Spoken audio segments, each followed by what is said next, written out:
Testimony number 13. The streets of Jamaica and the streets of Kingston. God has truly changed me. It is surprising what can become the norm. In the United States, what has become the norm is deemed weird in some other countries. And some of the normal things in other countries may seem weird to those living in the States. Jamaica is a unique country. The culture is very street. Jamaica is in a region of the world that is the roughest region in the world. And for many years, Jamaica has topped the list for being the roughest country. Over the past decades, Jamaica has had a history of turmoil. It all started in the 1970s due to the political division where one political party sided with the US and the UK and another party sided with Cuba and Russia. In Jamaica, it is common to display how rough you are and to show aggression. This is popular in the local music, and the local music is the most popular music in the country. They make it seem cool and appealing. The songs remind us to never be a pushover or a punk, and to always defend yourself, among other things. In Jamaica, rough groups are common, with very powerful leaders that are highly adored by their followers, as well as street income in the underground economy, where I myself was in a position to really profit from street income. There are rough guys and groups in almost every community and in every family. From a young age, I was always around the street guys, the gangsters, the thugs, the guys cooking and partaking in their potent substance to sharpen their sensitivity, as it is very important in the street world to be aware of your surroundings.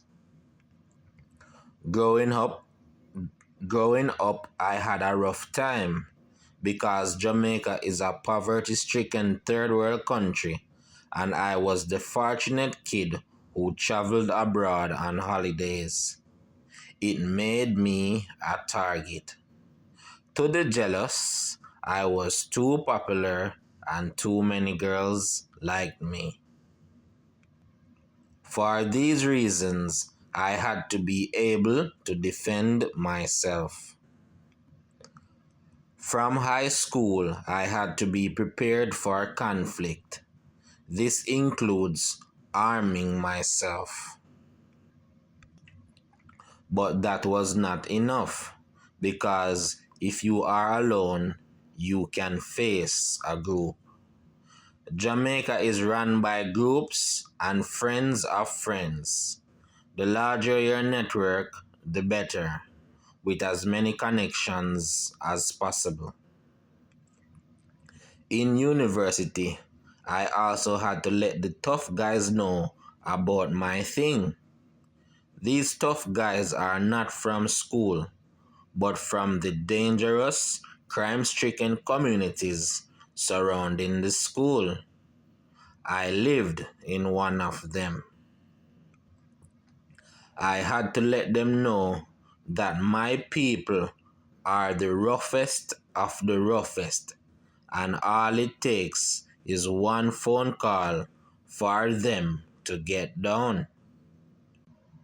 I had a few near-death experiences while living in Kingston while going to school. Kingston is the capital of Jamaica, and Kingston is one of the roughest places on earth. It has hundreds of murders each year. No matter how tough you are, someone will still try you. One day I was walking with my girlfriend to school. As I drew close to the back gate, I noticed that someone was trailing us, but my girlfriend didn't notice. I quickly noticed that the guy trailing us was not a student, as it is common for students to enter the back gate, but it was a gangster, as he wore a thug outfit. Not many Jamaicans are keen to this kind of information.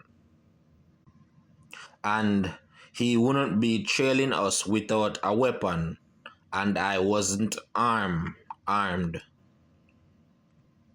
I showed my ID and passed security, and as I was at a distance, I saw the guy signing his name as he didn't have an ID and was about to pass security too. So I got a quick thought.